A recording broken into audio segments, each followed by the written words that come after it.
Right now, in 2026, we're living in what might be the most talented era of basketball ever. Nikola Jokic is rewriting what a center can do. Luka Doncic is averaging a near triple-double. Giannis is a physical specimen we've never seen before. And yet, when someone has a clutch performance, when a player takes over in the fourth quarter, when greatness is on display, there's only one name that gets brought up: Michael Jordan.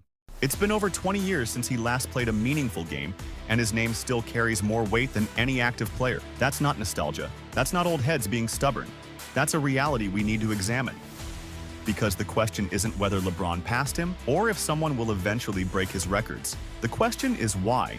After 2 decades, Michael Jordan still feels like he's in a category of his own. So, how good was Michael Jordan actually? And more importantly, why will there never be another?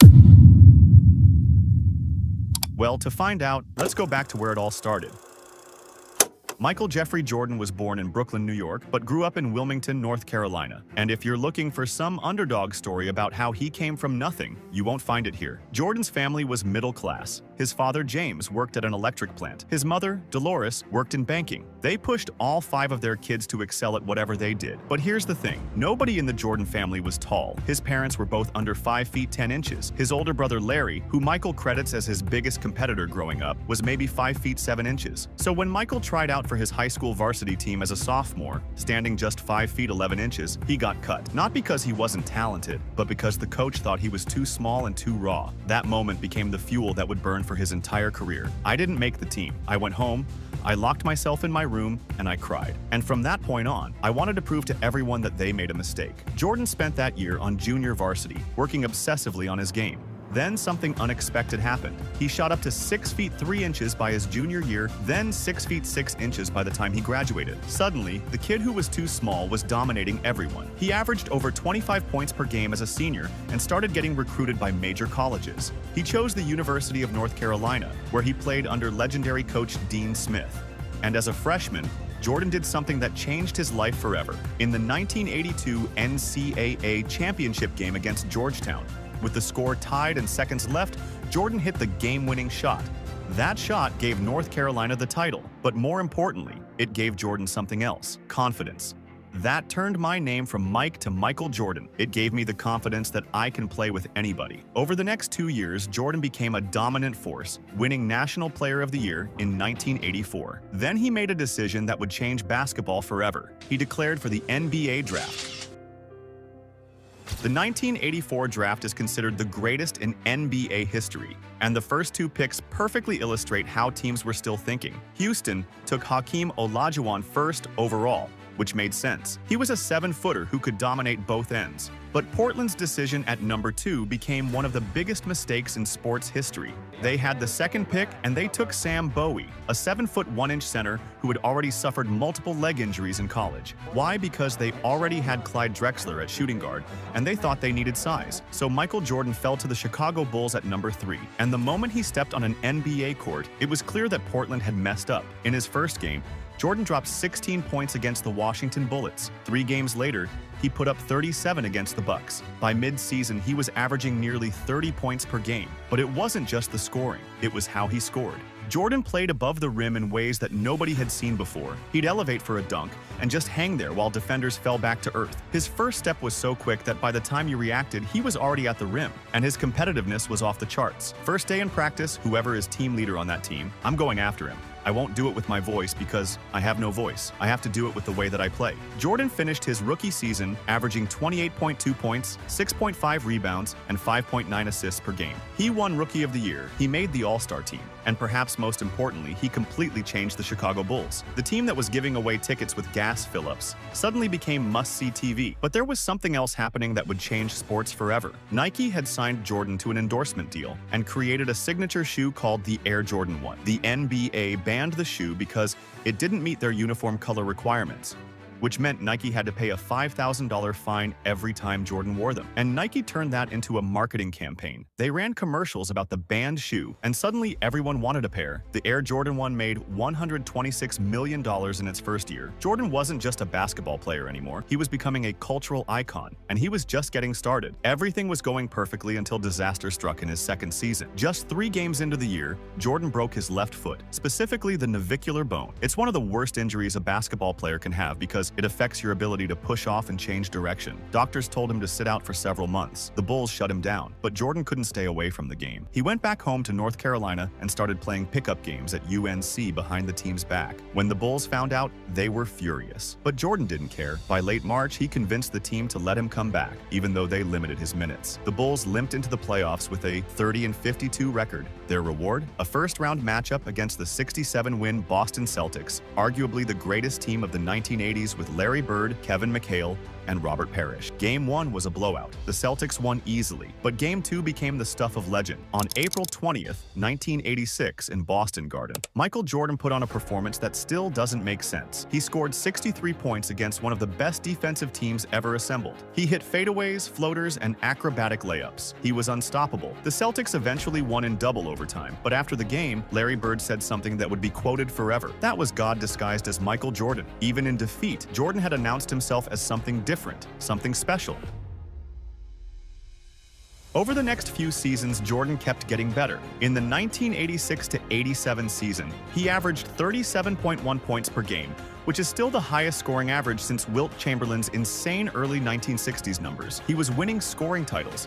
He was making all-star teams. He was becoming the face of the league, but there was a problem. The Bulls couldn't win in the playoffs, and the reason had a name. The Detroit Pistons, the Bad Boys. Led by Isaiah Thomas, Joe Dumars, Dennis Rodman, and Bill Laimbeer, the Pistons played a physical style of basketball that was borderline violent. And they created something specifically for Michael Jordan called the Jordan Rules. The concept was simple. Don't let Jordan get to the basket. Force him to his left, and when he does drive, hit him hard. Not just foul him, hit him. Make him think twice about coming into the paint. And it worked. In 1988, the Pistons eliminated the Bulls in the Eastern Conference semifinals. In 1989, they beat Chicago again, this time in the conference finals. And in 1990, they crushed the Bulls in Game 7 when Scottie Pippen suffered a debilitating migraine and could barely function. Jordan was devastated. He was the best player in the world, but he couldn't get past Detroit. The narrative started forming. Jordan's too selfish. Jordan can't win the big one. Jordan doesn't make his teammates better, and for someone as competitive as Michael, those criticisms cut deeper than any hard foul ever could. Your emotion now, Michael. Sadness, frustration? No, sadly, I'm disappointed, because I wanted to go further. The summer of 1990 changed everything. Jordan spent the entire offseason in the weight room. If Detroit wanted to play physical, he'd meet them there. He added 15 pounds of muscle. But the bigger change happened on the sidelines. The Bulls fired head coach Doug Collins and hired Phil Jackson. Jackson brought something called the triangle offense, a system designed by assistant coach Tex Winter that emphasized ball movement and spacing. Jordan hated it at first. Why do I need to pass the ball? Just give it to me and get out of the way. But Jackson was smart. He didn't break Jordan down. He just showed him that getting his teammates involved would actually make his life easier in the fourth quarter. And slowly, it started to work. Scottie Pippen became a legitimate second option. Horace Grant developed into a reliable big man. The Bulls went 61-21 and entered the 1991 playoffs as a legitimate contender. In the Eastern Conference Finals, they finally faced Detroit again. And this time, it was different. The Bulls swept the Pistons in 4 games. It wasn't even close. Jordan had gotten stronger, Pippen had gotten better, and the Bulls had figured out how to play as a team. In the NBA Finals against Magic Johnson's Lakers, the Bulls won in 5 games. After 7 years in the league, Michael Jordan was finally a champion, and he wasn't done. In 1992, the Bulls went 67-15 and steamrolled through the playoffs again. In the finals against Portland, Jordan dropped 35 points in the first half of Game 1, including 6 three-pointers. After the 6th three, he turned to the broadcast table and shrugged as if to say, I don't know how I'm doing this either. The Bulls won in 6, 2 championships in 2 years. Then in 1993, despite fatigue and controversy, Jordan led Chicago to a 3rd straight title, completing the first three-peat. But something was different this time. Jordan didn't seem happy, he seemed exhausted. Throughout the 1993 season, Jordan's personal life became tabloid fodder in ways it never had before. Reports surfaced about his gambling habits. A man named Richard Esquinas published a book claiming Jordan owed him over $1.2 million from golf bets. Stories came out about Jordan being spotted at Atlantic City casinos until 2 a.m. the night before playoff games. And of course, that much talked about visit to an Atlantic City casino by Michael Jordan on Thursday. Before the assembled media that has been covering the Knicks-Bulls series, Jordan gave his version of the trip. When asked if he had a gambling problem, Jordan's answer was telling. No, I enjoy it. It's a hobby. But the scrutiny was mounting. Then tragedy struck. On July 23rd, 1993, Jordan's father James was murdered. Two teenagers shot him while he was sleeping in his car on the side of a North Carolina highway. They dumped his body in a swamp. It took weeks to identify him. In South Carolina, but police have refused any comment. 4 people have been arrested for stripping and stealing the elder Jordan's cart found last week in Fayetteville, North Carolina. The conspiracy theories started immediately. Some people claimed James Jordan's death was connected to Michael's gambling debts, even though there was zero evidence to support that. The killers were just 2 random teenagers looking for a car to steal. But the damage was done. Michael Jordan, the most famous athlete in the world, was grieving in public while dealing with accusations about gambling and rumors about his father's death. It broke something in him. On October 6th, 1993, at age 30, Michael Jordan retired from basketball. "I've accomplished everything I can accomplish in basketball. It's time for me to move away from the game." The sports world was stunned. The best player on the planet was walking away in his prime. But Jordan wasn't just sitting at home. He was playing minor league baseball for the Birmingham Barons, a Double-A affiliate of the Chicago White Sox. And this wasn't some publicity stunt. Jordan actually tried. He woke up at 5 a.m. for early batting practice. He rode the team bus for 12-hour trips to tiny stadiums in the middle of nowhere. He slept in cheap motels. He ate fast food. He did everything the other players did, with one key difference. He was terrible at baseball. Jordan batted .202 with 3 home runs and 51 RBIs in 127 games. He struck out 114 times. He looked completely lost at the plate. But here's the thing. Nobody who watched him during that time ever questioned his effort. He showed up early, stayed late, ran every sprint like his life depended on it. In his mind, he was honoring a promise to his father, who had always wanted to see Michael play professional baseball. Meanwhile, back in Chicago, the Bulls were struggling. They were still a playoff team, but they lost in the second round, and everyone knew why. They didn't have Michael Jordan. In March 1995, a Major League Baseball strike was still ongoing. Jordan started working out with the Bulls informally. Then on March 18, 1995, a fax went out to media outlets. 2 words, "I'm back." That's all Jordan said on Saturday. That was really all Jordan needed to say as his 17-month retirement came to an end. We're all very happy about this. We think it's going to be great for our basketball club. We hope expectations, which are going to be high. The next day, Jordan suited up wearing number 45 instead of 23 because he said 23 was retired with his father. He scored 19 points against the Pacers. The Bulls made the playoffs, but they lost in the second round to the Orlando Magic. And it was clear Jordan wasn't quite himself yet. He looked rusty, he looked a step slow, but he had an entire summer to prepare. And when someone like Michael Jordan has something to prove, you should probably be scared. The 1995-96 Chicago Bulls are still considered one of the greatest teams in NBA history. They went 72-10, which was an NBA record that stood for 20 years until the Warriors went 73-9. But here's the difference. The Bulls won the championship that year. The Warriors didn't. Jordan averaged 30.4 points per game and won MVP. The team added Dennis Rodman, one of the most talented and unstable players in league history. Jordan was asked if he was okay with bringing Rodman in, and he gave his blessing. "As long as Dennis rebounds and plays defense, I don't care what he does off the court." In the finals against Seattle, the Bulls won in 6 games, and this one was personal for Jordan. It was Father's Day. 3 years after his father's murder, Michael collapsed on the locker room floor, clutching the basketball and sobbing uncontrollably. That's 4 championships. The following year, in 1997, the Bulls won again, this time against Utah, featuring the flu game, one of the most iconic performances in sports history. Jordan woke up violently ill, possibly from food poisoning. He was pale, sweating, could barely stand. Doctors told him not to play. He dropped 38 points and hit the game-winning 3-pointer. He literally collapsed into Scottie Pippen's arms afterward. 5 championships. Then came the 1997-98 season, which would later be documented in The Last Dance. Behind the scenes, everything was falling apart. Bulls GM Jerry Krause told Phil Jackson that even if they went 82-0, he wouldn't be back as coach. Jordan responded by saying, "Then I'm not playing for another coach." The dynasty was on borrowed time, but they had one more run in them. In the 1998 finals against Utah, with the Bulls down by 3 in the final minute of Game 6, Jordan scored a layup, then stole the ball from Karl Malone, then hit a mid-range jumper over Brian Russell with 5.2 seconds left to win the championship. 6 championships in 8 years. A second three-peat. A perfect ending, or so we thought. Well, as Phil Jackson told us earlier tonight, the Bulls have given us a remarkable story, and if indeed this is it for Michael Jordan. Bob, congratulations to the Chicago Bulls. Michael Jordan, the greatest player ever. After the 1998 championship, the Bulls were dismantled. Phil Jackson was let go. Scottie Pippen was traded. Dennis Rodman was released. And Jordan retired again. But unlike 1993, this retirement felt final. He was 35 years old. He had 6 rings. He had nothing left to prove. prove, except Michael Jordan could never turn off the competitive switch. In 2001, at age 38, he came back to play for the Washington Wizards, and while he was no longer the same player, he was still good. Before he tore his meniscus, Jordan was averaging 25 points per game at 38 years old. He played through the injury anyway. In 2002-03, at age 40, he averaged over 20 points per game. He became the oldest player to score 40 points in a game. The Wizards didn't make the playoffs, but Jordan proved something important. Even past his prime, even on bad knees, even when he couldn't fly anymore, he was still one of the best players in the league. That competitive fire never went out.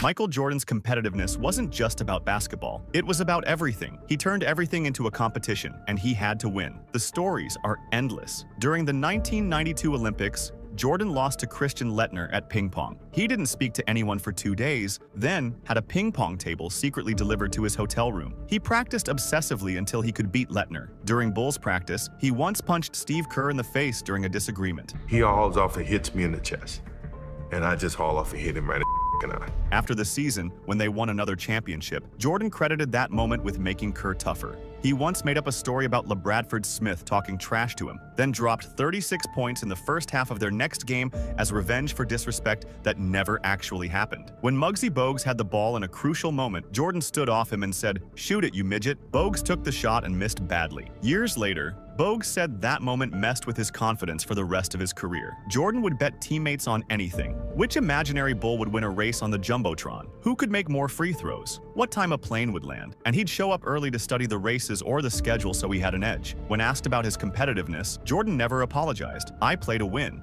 whether during practice or a real game, and I will not let anything get in the way of me and my competitive enthusiasm to win." Jordan's approach to leadership was complicated. He made his teammates better by demanding perfection from them, but his methods were harsh. He called Bill Cartwright Medical Bill when he first joined the team because Jordan didn't think he was good enough. He threw impossible passes at him in practice to make him look bad. He called Horace Grant names. He mocked younger players. He punched Will Perdue during practice after Perdue set an illegal screen twice. When Jordan drafted Kwame Brown, first overall in 2001 as the Wizards' president, he tried to toughen up the 18-year-old by bullying him. It backfired spectacularly. Brown's confidence was destroyed, and his career never recovered. But here's the thing. Most of Jordan's teammates defended his approach. Scottie Pippen said Jordan pushed him to become great. Steve Kerr said getting punched by Jordan made him mentally tougher. Dennis Rodman said he needed someone like Jordan to keep him in line. The argument Jordan made was simple. If you can't handle me in practice, how are you going to handle the pressure of the NBA Finals? Bulls practices were notoriously harder than actual games. Jordan demanded perfection, and while his methods wouldn't fly today, they worked. The proof is in the 6 championships. If you wanted to have a good game against Michael Jordan,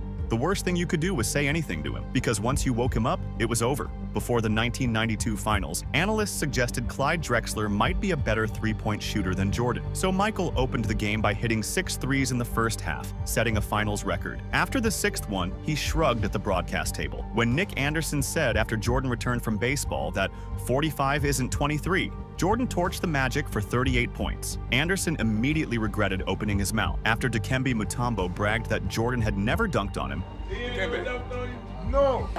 He never dunked on you. He never put you on the highlight.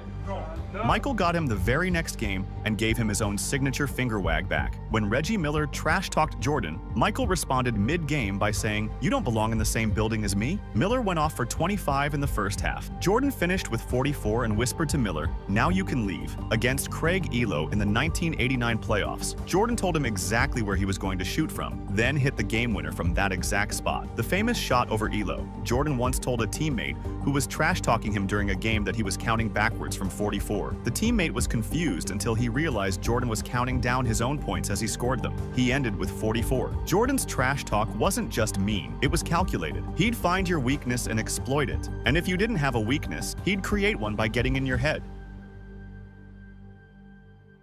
Michael Jordan didn't just dominate basketball, he dominated everything around it. The Air Jordan brand made over $5 billion in 2022. That's 19 years after he played his last game. He made being the best cool. Before Jordan, basketball players were athletes. After Jordan, they were icons. The baggy shorts, the shaved head, the tongue out.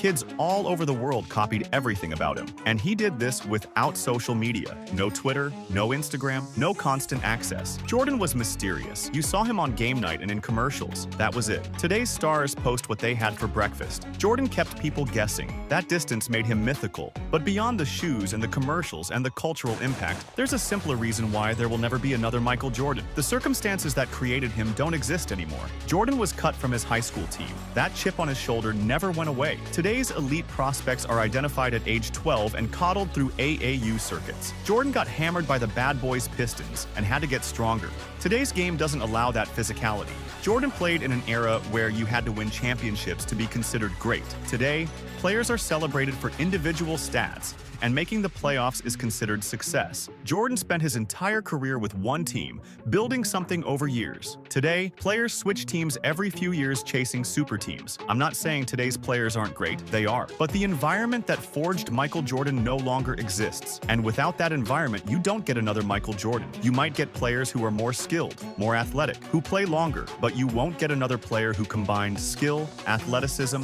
mental toughness, cultural impact, and winning at the level Jordan did. Because Michael Jordan wasn't just great at basketball, he was great at being unforgettable. 6 championships, 6 finals MVPs, 5 regular season MVPs, 14 All-Star games, 10 scoring titles, 9 all-defensive first teams, the highest playoff scoring average in history at 33.4 points per game, the greatest closer of all time, and most importantly, a winner who made winning look like art. The debate about who's the greatest will continue forever, but here's what's not up for debate. When you think of basketball excellence, you think of Michael Jordan. When you think of clutch performances, you think of Michael Jordan. When you think of killer instinct, you think of Michael Jordan. That's not nostalgia. That's not old heads refusing to move on. That's reality. Because there will never be another Michael Jordan. Not because future players can't be great, but because Jordan wasn't just a player. He was a moment in time.